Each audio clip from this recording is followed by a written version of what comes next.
I've been talking to our friend Darren's Commander Darren Spider, and he said he'd like to sing the song from now on. Yeah.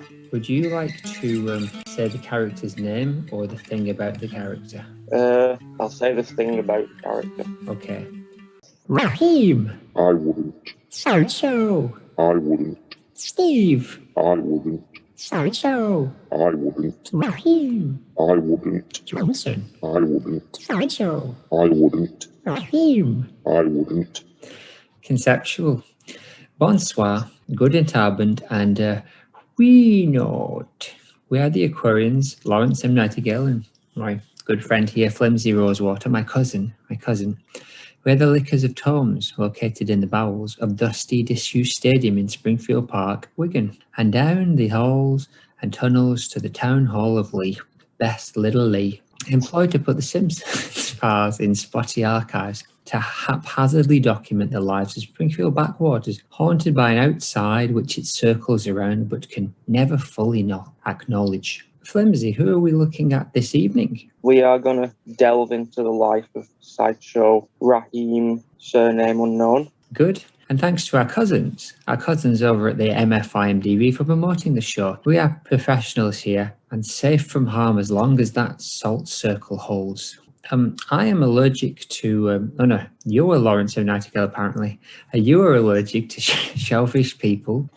You like to avoid discovering personal info, have no blood, and have a disdain for cabbage and Cabbage Patch Kids.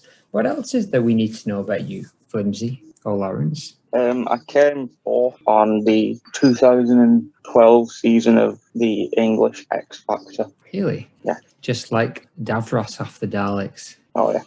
Now, I am a ribbon aficionado with so many ribbons to choose from. My go-to ribbon this week is satin. Believe it or not, satin ribbon is actually polyester and is available in practically any colour. You can find satin in either a single or a double face design. Single face, which is relatively inexpensive, is great for gift wrapping, but the pricier double face satin is more ideal for decor. Good to know. Now, Lawrence, please tell me you checked the salt circle every quarter of an hour. The circle is intact. Excellent. Hope there'll be no blood or fire or death or sacrifice this evening. Oh, there's little Commander Darren Spider who just sung the song with us. What can you see? He's wearing his little helmet, his Centurion helmet, and his plumes and his cheek guards, and his spear is dripping with blue blood. Why are you guarding the salt? Darren, why are you guarding the salt? He's just shaking his head and his spear angrily. Oh, look here. Here's our cat, Baroness Berry, the Vale of Catmos, Hyperintendent. What do you want to tell us about multi-academy trusts, faith schools and counter-extremism, Baron S? They're going very well. Well, that's good. It's the most extreme it's ever been. Since the 90s? Yes, when terrorists were Irish. The gentleman terrorists. And there's some little mice over in the corner as well doing their ritual, the queer little ritual event in a magic daisy furry circle. And some are dressed as medieval forest dwellers. I can just hear them with tiny little pigs. We will burn you, we will smother you, we will rub you in oink ointment. Well, they seems to be singing like those mice off Bagpuss. Oh, yeah. A lot with like more that. ointment. Now, I feel that we really need to get into tonight's stuff, but I think before we do that, there's a letter here from Kurt Vonnegut again. Have you delivered any of those letters to Drake? No, I'm saving them. All right. Well, can you read this one? Yeah. Can you do the voice? Where's the voice? Whatever comes out your mouth. Dear Drake, we are what we pretend to be, so we must be careful about what we pretend to be. USA scribe tomes have been named appeased. Seems that writers are style a myth to you. I am writing this letter to let you know how real I am. Drake, you are on my radar. I want to stand as close to the edge as I can without going over. Out on the edge, my repping youth eyes of the id is compromised. Do you have the nads and ordinary decency consigned to the flames of your pits? Writers are sort of mice and rat humans who are poisoning the brains of child. As I said, I am in fact a large, strong person, 51 years old, who did a lot of farm work as a boy, who is good with tools. I have raised 6 children, 3 my own, 2 of them are farmers. Drake responded, s'il vous plaît. Everything is beautiful and I will hurt your tears. And so it goes, Curtis. So Drake lived with us for a few months. He doesn't believe that writers exist, and he doesn't actually burn books. He just shouts at them. But he's left us to live with the Josh in the Josh camp over with Brush, Brolin, Hartnett, Holloway, and Father John Misty. So if you get a chance to go via the Josh camp when it's safe out, you could drop those off if that's okay. Yeah. So let's get on to the main topic tonight, which is Sideshow Raheem. What cast connections could you make to the other cast characters about this minor character? We've got glasses. Glasses are back in business. We haven't seen any glasses for a while, I don't think. He is very cool, I would say, and we have a cool and uncool thing going on. He isn't someone Groening has a particular interest in, so that's probably why he never returns. And he has no love connections, from what we can tell. He's a very independent man. He is. We never really see him with anybody else. Ever. Although I would say that he does apparently join the mob to chase Homer during the Simpsons movie. Apparently. He's not anti-mob, apparently. So what do you like If you about can find him in that scene, you can have a prize. Because I'm confident he isn't there. Okay. Well, I'll trust you more than I'll trust the interwebs. What is it appeals to you about Sideshow Raheem? He's been a firm favourite of ours for many, many years. He's a popular internet character, I would say. He's one of the more standout or more memorable one-time characters, or like one-line characters. I don't know. I just like him. It's just sort of funny to play someone really intimidating next to Krusty, and where he knows he's going to have to do humiliating things to him. It's a good joke, isn't it? And I think this is one of the characters. It's good on them that they didn't really go back to Raheem too many times. But who knows? Over the course of the years, maybe they'll dig out some other things about him. What rank would you list Raheem? He's got to go in F, I think. He's an F ranker, is he? They made a lot of like cards in the early 2000s, and Tops. Maud got one, Helen got one. I can't remember what they call like Simpsons Mania or something. They were just sort of character cards. They did them in the 90s as well, and then they did another lot in the 2000s. And they just picked like really obscure characters like Raheem and Mr. Pinchy. Who's Mr. Pinchy? The lobster that Homer bought to eat, but then kept as a pet. The Pinchy cast. Yeah. So here's some biographical information that I've scoured from around the web, some which is true and some which is clearly false. Steve Johnson, also known as Sideshow Raheem, is Krusty the Clown's sidekick, except before Sideshow Bob, so likely from the 1970s. He bears a striking resemblance to Disco Stew, apparently, except he's black, has black hair, black glasses, and different clothes. I don't think he looks anything like Stew, other than the fact he does have a similar hairstyle and glasses. Now this, from the Simpsons wiki, Raheem Banjoko, Nee Russell Mason, is a devout follower of Islam. I'm not sure where any of that came from. He's also part of the mob who ran after Homer for polluting Lake Springfield and placing the town under the dome. You can test that, right? Yeah, I don't think most of that is true. Particularly Raheem Banjoko, which is a very good name, but it seems made up. It is a great name. I mean, they're all made up, but this seems non-officially made up. And apparently they come from the Krusty book,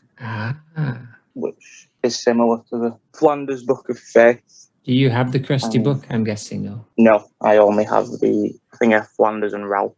So maybe there is a little bit more in there about him. He has a secret shame where he's addicted to seltzer, so fizzy water. Maybe he borrows power from the people, and somehow he is connected to the Club Krusty Retreat. But I think that's all down into tapped out business, which I'm not sure if we want to call canon. Yeah, we'll come to that. So he's a TV clown's sidekick and an angry young man. After attending Juilliard, music and school in New York, on an angry poetry scholarship, Steve Raheem Johnson was chosen to be Krusty the Clown's sidekick, but a life of being degraded by a clown didn't appeal and he quit after one show. Sideshow Raheem has gone on to a successful acting career, including starring roles in Crimson Spitvalve, the Bleeding Gums Murphy story, Dude, Where's My Car Stereo, and Throw Your Mama from the Train. Raheem did the voiceover for the latest Itchy and Scratchy animated feature, 101 Killmations, and is currently working on a self-help book entitled Don't Get Mad in the Moment, An Actor's Guide to Anger Management.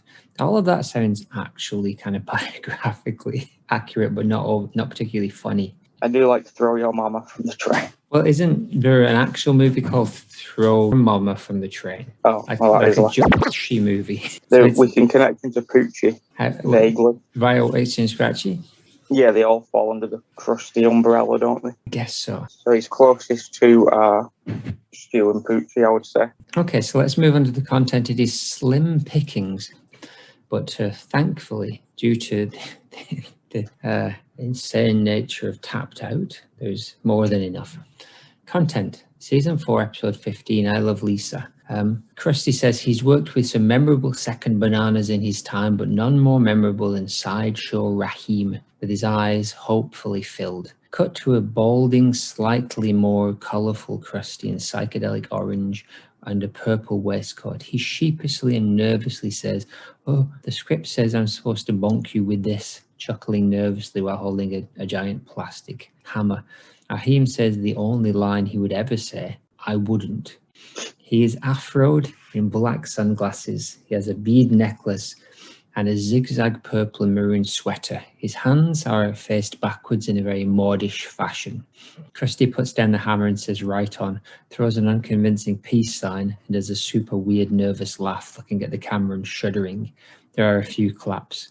Cut back to modern Krusty sat on steps in studio shaking his head. Angry young man. It's worth pointing out that he is voiced by someone called Michael Carrington, who is a writer on The Simpsons. He wrote a couple of episodes. He's done a couple of background voices. So this is very unlike Apu in that they cast a black man to play a black man. So good on them. Very progressive back in the 90s. He must have been busy. Exactly. I do like his design a lot. I can see the Disco Stu comparison, but only because they're from a similar era. Oh yeah, it's just the 70s kind of theme vibe, isn't it? Yeah, but I wouldn't say that they were in any way related. He is also, I wouldn't say he was a devout follower of Islam either. We'll come to that later. But not much more to say other than it is an iconic scene. And unlike Disco Stu, they didn't then dig deeper and deeper over the next several years. They just more or less left Raheem as a very quiet and angry second fiddle to Krusty.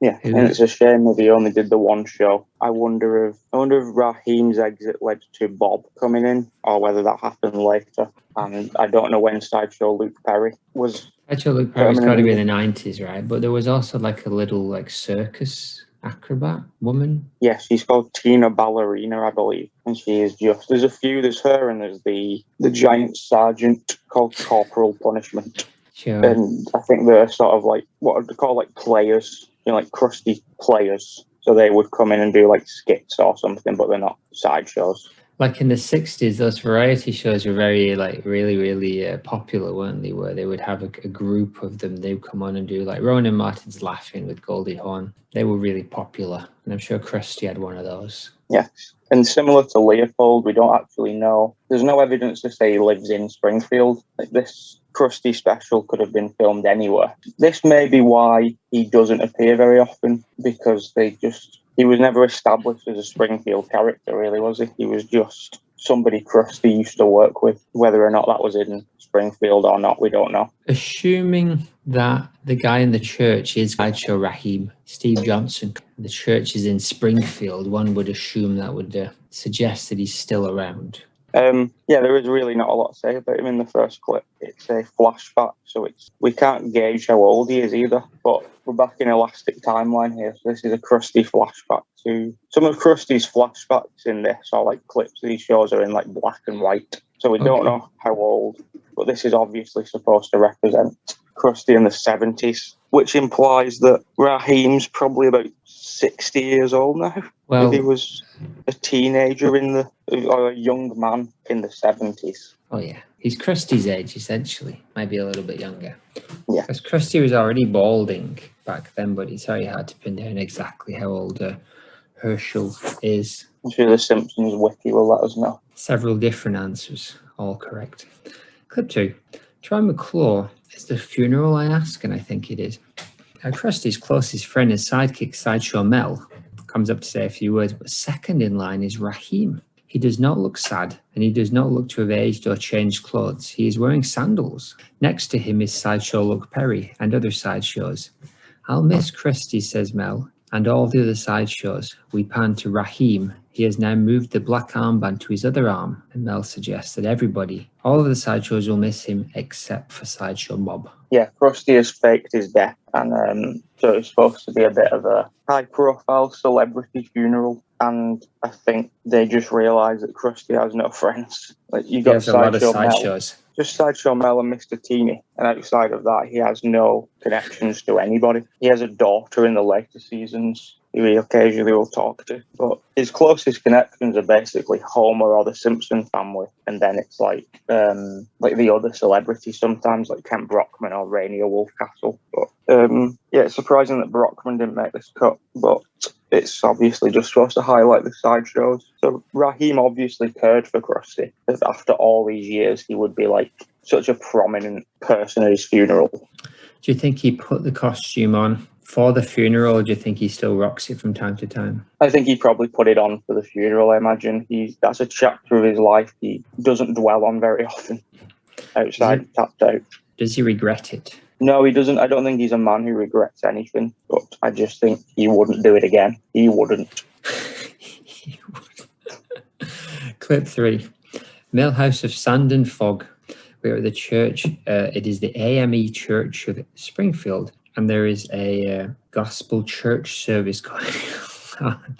We see the Hibberts, and we see Officer Lou, which is unusual to see him out of uniform. He's hard to recognise, but you spotted him, so well done. Thanks. And then we see Drederick Tatum and Don King, whatever his name is in this show, and they're all clapping. And we see someone who looks a lot like Raheem. He is smiling, but he's wearing regular glasses, and he's wearing a dapper kind of pink salmon waistcoat and a nice kind of reddish brown suit. We even get the reflection on his glasses as he stands and moves forward. He appears to be alone. We cut to the Simpsons family who Bart says, "Oh, awesome, Black God rules," and pumps his hips. Yeah, comedy gold.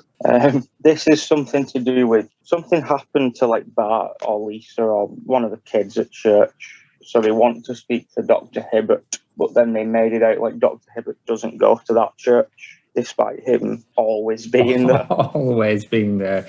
Yeah. So then they go to this church instead, which I can't remember the name of, but it's all just very gospel-y and like entertaining and singing. And I think Raheem made it here because this is how few black characters they have. They had to dig into the real, like the guy Don King, I think he's called Lucius Sweet. Like they've had to dig deep here, and at this point this should have been a wake-up call really, but it wasn't. But yeah, this is probably the happiest we ever, well, it is the happiest we ever see him, and this contradicts his faith. It would suggest that he is actually a Christian and not a devout Muslim. Well, here's the thing. They could have, if they'd have just said he was a Muslim, maybe, you could let this slide because he's just experienced in different cultures. But to say he's a devout Muslim implies that he wouldn't entertain the thoughts of other religions, whereas here he is. Yes, out of four clips, 2 of them he's in churches. I would say that maybe it was for the best that the Simpsons didn't bring back Raheem too many times, because it does seem like they are ticking off the stereotypical boxes a little bit too much. And thankfully Azaria was busy, and that's all I can say. Well, Shearer wasn't, so Hibbert gets a lot of stuff. But it's just, this was at the time where Family Guy was getting away with a lot of stuff. So I think the Simpsons wanted to be more like that, but didn't have the guts to make any jokes. So they just used stereotypes. Like the joke in this scene is Bart saying "Black God rules." That's the joke.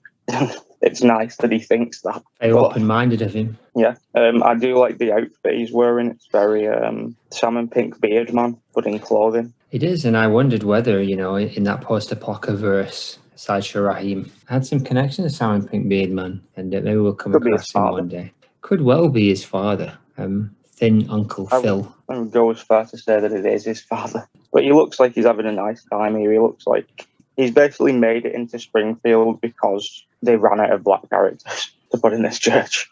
There was no confirmation that he lived in Springfield until this. They barely have a Simpsons handful of black characters.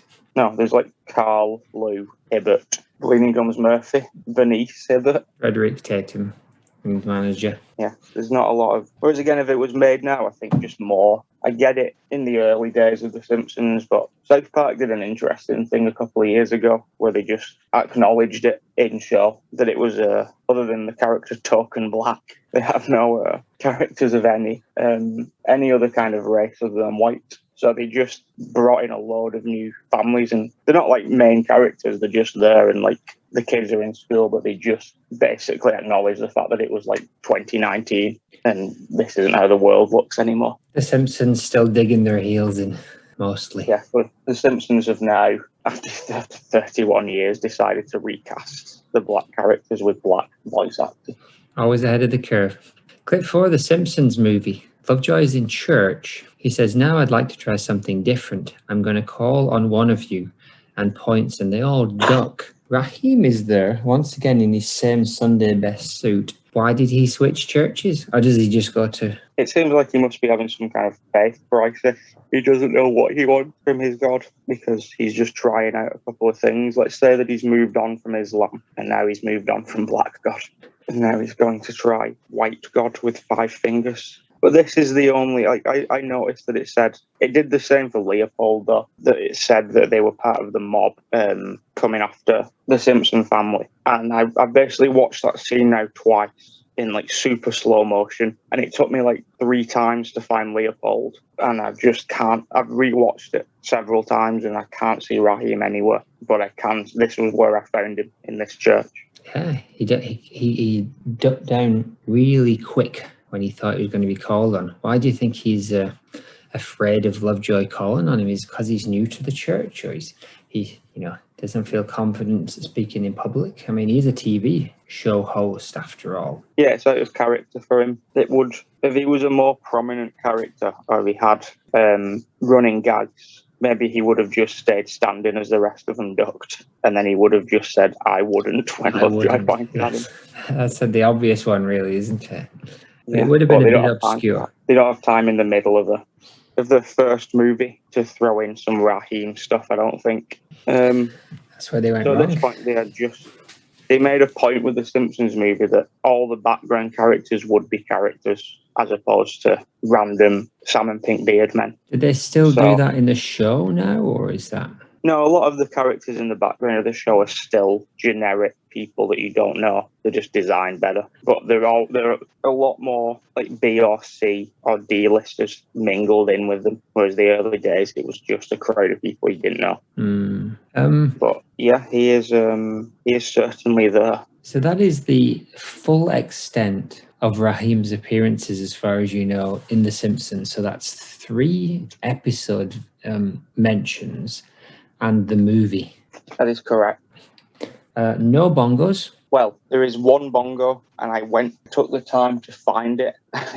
It wasn't worth including. It was on the first page of, like, the big first image on the first page of the story. There was a picture. No, sorry, there's like a shadowy background toy of something with an afro and glasses.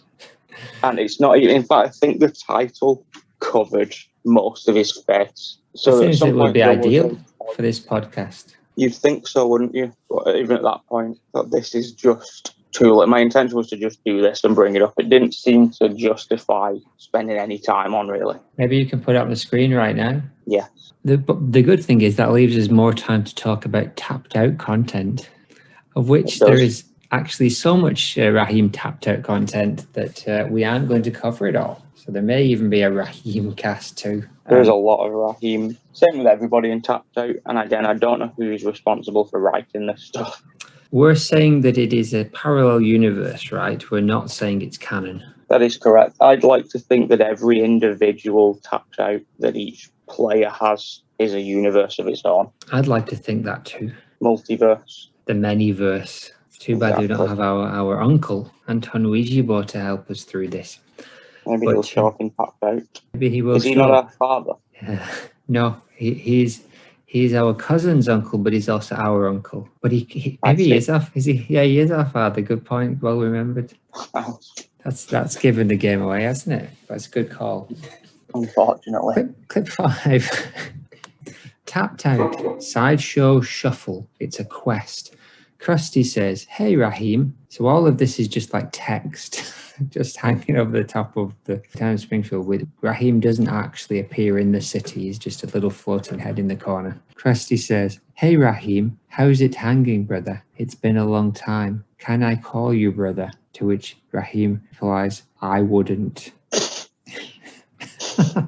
And then quest 1, it pops up and it says, make Krusty annoy Raheem and make Sideshow Raheem settle in Springfield.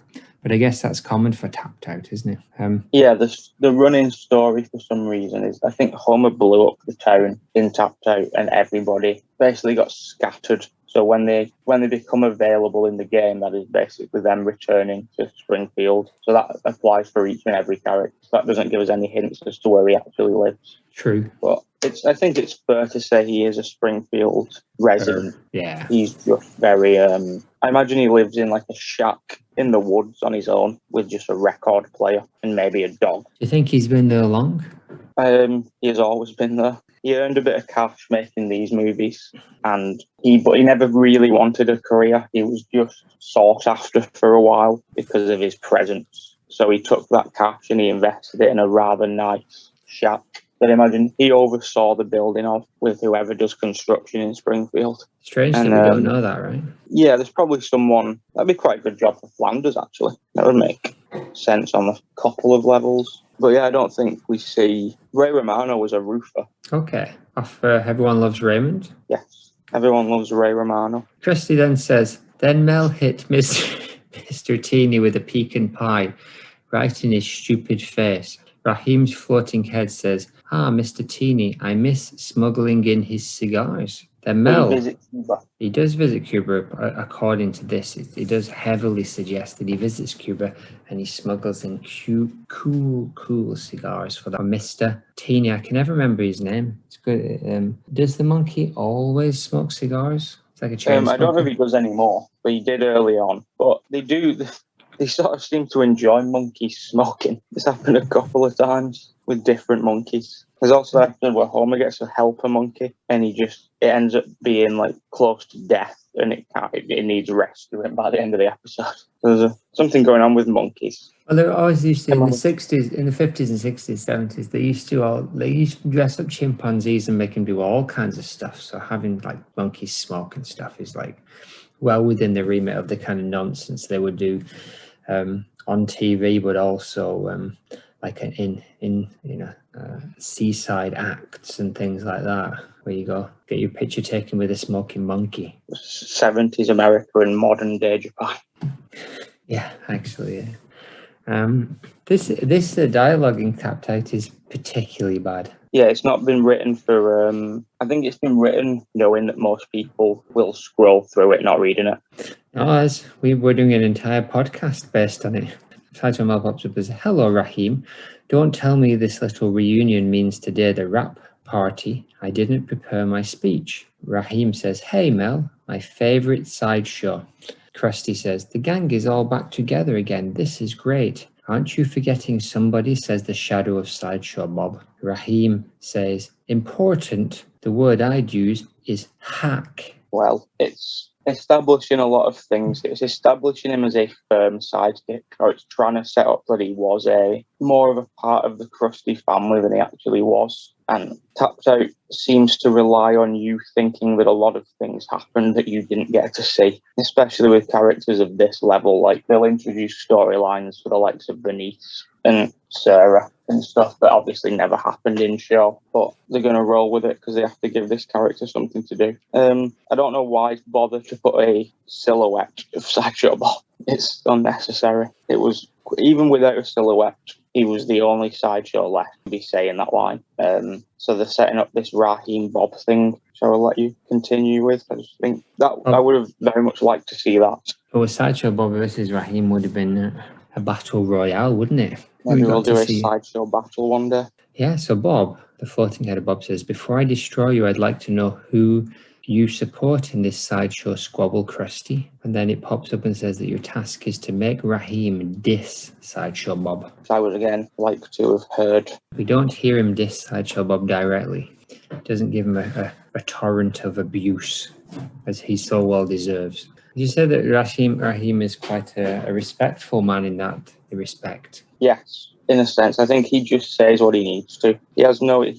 He believes in himself that he could destroy anybody with his words, but he doesn't need to unless provoked. Like King of the Inhumans, Black Bolt, who can say single words and bring down mountains. Precisely, but in a lesser sense. Moving on to Tapped Out Part 2. Raheem is now stood next to a giant jack-o'-lantern in the forest. Why did you sneak off like that, Raheem asked Krusty. I didn't sneak off, said Krusty. I was just going to get you a drink. You seem parched. Raheem. Admit it, Krusty. You were scared to weigh in, Krusty. Confrontations give me heartburn, and I left my Tums in the car. Raheem. This is one of the reasons I left your show. You don't show any loyalty to your sidekicks. You only care about yourself, Krusty. It is a Krusty show, so what if some of you sidekicks have beef? Raheem. Yes. Since leaving your show, I've reconnected with my roots and learned to take pride in the work of all our members. Krusty, you couldn't show pride or any emotion if I slapped you in the face. Wow, that's the most aggressive we've heard him. To the person he's most scared of. Have you cracked about Krusty? I don't know, Raheem. Raheem sounds... That's a threat. If I've ever heard one from Raheem, I'd gone something about slapping Krusty in the face. No, Krusty says yeah, that. This is all really weak, isn't it? Krusty says that he's going to slap Raheem. Oh, okay. Quite the arc, isn't it? Yeah, that's weird. He's done a complete 180 on the sort of feeling towards Raheem in this brief interaction. Next to this giant of it and being scared of him. Life-size jack-o'-lantern. Yes. What's the relevance of the life-size jack-o'-lantern? What's the relevance? Yes. There isn't any. It's just... Well, it was probably in a Halloween episode, so you get that as a decoration for your town. And this person has decided to put it there where Raheem has walked over to. Oh, so that person that was doing the voiceover in the video built this? I'm imagining so. You couldn't show pride or any emotion if I slapped you in the face, says Krusty to Raheem. I mean, I understand the emotion bit, but what's pride got to do with it? So Raheem, the sentence before said, since leaving your show, I've reconnected with my roots and learned to take pride in the work of all our members, suggesting somehow that there's a strong bond between all the sidekicks. Yeah, which I don't buy. I just don't know why Krusty would... Raheem would, he always seemed to have pride in himself. He wouldn't let Krusty hit him in the face with a pie. So I understand him saying the emotion because it was probably written by like a 17-year-old at BuzzFeed. But intern. This is intern level dialogue. Yes, it's a weird. Yeah, Krusty's got over his fear of Raheem here. It gets worse, to be honest. Doesn't lay him out there and then. So this is my favorite bit now. This is the stuff that just goes a bit bonkers, and I really love for any of this to happen in the show. So Sideshow Shuffle Part 3 makes Sideshow Raheem show Panther pride. There's obviously a reference to the Black Panther movement and the Black civil rights kind of activists that they kind of lazily hint that he is connected to. In lieu of any actual humor. And you have to make Krusty eat his words. And so Krusty pops up and says, this new magic thing you've got going on really could make us a killing if you come back to the show. Raheem simply replies, goodbye, Krusty. We see Raheem in the street. He's well rendered and he's shaking. He's throwing his afro comb. He flips it and the comb in a puff of smoke becomes a panther, a black panther, a literal black panther who roars as Ginger goes by in this clip. Raheem leaps onto the panther, but then the panther puffs out of existence. The voiceover man is very impressed on the video from YouTube. Cut to Raheem shouting at the sky, raising his fist. He bends and then floats up into the sky and begins to glow with a purple glow all around his body. They've taken Raheem in two directions we could not have guessed. I say. He only floats for a second, then falls back to Earth as Abraham Lincoln walks by. Clearly wasn't intentional because the characters in the game just wander around, but that just makes things more Historically accurate. yeah, it adds more gravitas to what's happening. As I don't know what to how to contextualize this. So the literal Black Panther, fair enough. That's just lazy writing that we've come to love The Simpsons for and that we've come to embody ourselves.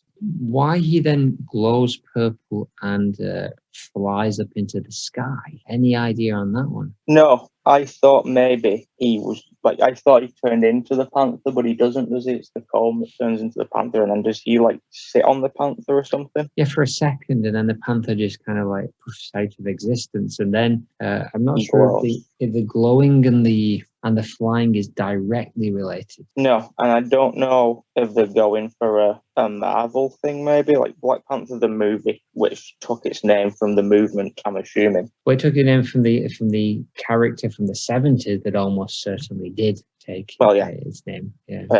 I think that probably had come out by the time this happened, so I don't know if they were just because purple. I'm just thinking about the purple. That's very sort of Wakandan. This is the closest they can get to doing it without infringing anything. You're run by the same company? This might have been before that. Could have been before then. There's also, it's worth noting that the Springfield Elementary animal, like the mascot for the Springfield Elementary, is a Black Panther. Yes. Which is interesting as there is by Janie. I don't think there's any characters of colour. Janie and Cosine. Janie and Cosine make up the entire diversity of the school. Yeah. Raheem would be a good, how we saw Leopold with Panther Pride last time. This would have been a good role for Raheem as well to coach. I think he would impart a lot of wisdom on people he liked. I think there's something to develop there in Raheem. He would be a unique character, but I think I also respect the tiny little bit of dignity they've given him by not bringing him back too many times. Though obviously Tapped Out has taken bongo disrespect to new levels. Well, yeah, Tapped Out had the same trajectory as the show, really. It started off, you were just getting the main characters, basically, and Tapped Out for the first 2 years, maybe, and they were all just doing sort of normalish stuff. And then they thought, it's been out for a decade now, that game, pretty much. So, and they're still introducing new characters now, so the list is that's why you've got Lincoln walking around, and there's 7 presidents you can have, and Halloween characters. So it's all of the stuff from the show that happens in separate universes happens within one universe in Tapped Out. It's ideal for us, isn't it? Absolutely pretty ideal. Much. One of the only people you can't get is you can get the ghost of Maud Flanders, but they still haven't put in a skin for live Maud Flanders. But all the other dead characters are just themselves. Very interesting. Very weird. Yeah, isn't it? But that's a whole different area over there.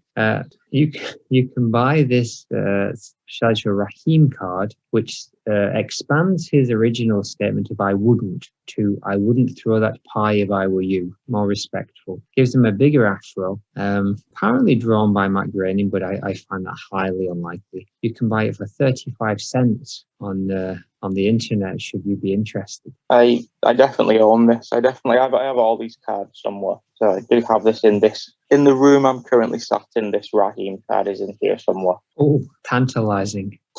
Maybe we can do a special when you look for it. Yes, I will probably find it. I do like that the background is the Afro comb. Yeah, this is before it had the ability to turn into a panther, and before he had the ability to fly and glow. Yes. He's wearing the black armband even in this picture. And a ring. And the ring. He has a ring in the church scene. Oh yeah, implying he's married. Possibly. It's not on his. Is it on his left hand? It's not on his left hand. Unless, of course, he's been reversed in this image. Oh, never mind.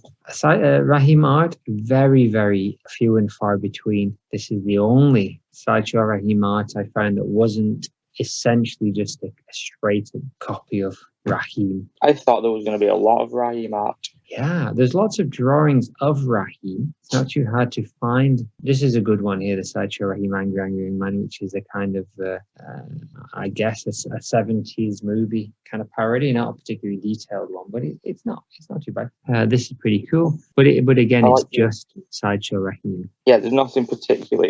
It's well put together, and it looks very much like the blaxploitation sort of films of the era. Yeah. But this is the one. This is the only one. This is by Trader's Luck on DeviantArt. Yeah, what do you have here? It's a pencil sketch of Raheem, like sort of at the edge of the image, and the writing says Sideshow Raheem, and the colours are all it's mostly all yellow and purple, and I think it's very good. He has a giant arm. He's pretty ripped, isn't he? Look at him. He looks like he's beefed up in the years while he's been away.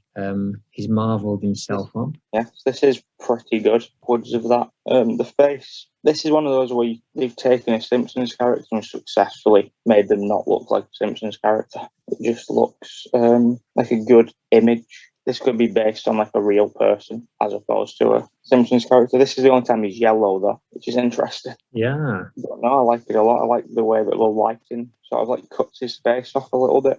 I feel it's referencing some kind of art or poster, but I just can't put my finger on what it is. Who knows?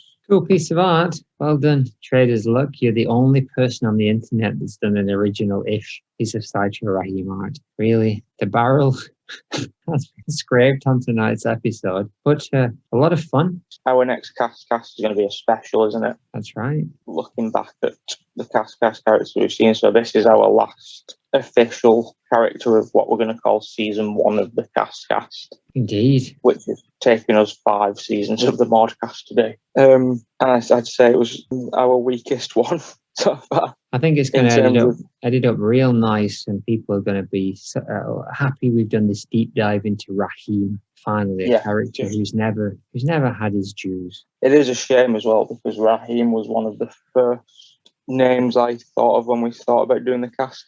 It was originally it was going to be Stu, and then the second one was going to be Raheem, and then you suggested Poochie, and he just kept getting pushed back. And it is slightly disappointing that there isn't. I was hoping to find some bongo stuff like I did with Leopold, or like even like Kashmir, cropped up more. And Raheem is definitely out of all of them, the most isolated, even compared to Leopold. Raheem's the most sort of difficult character we've looked at so far. He's difficult both in his attitude and demeanour. His ability to be contacted as he lives out into the woods, in the woods we've established, and difficult to find any merchandise on. Even the bongo decided to hide him right in the dusty corner. So in many ways, ideal as a character for the cast. So how about, do you want to finish up with a poem/song? All right, who's going first?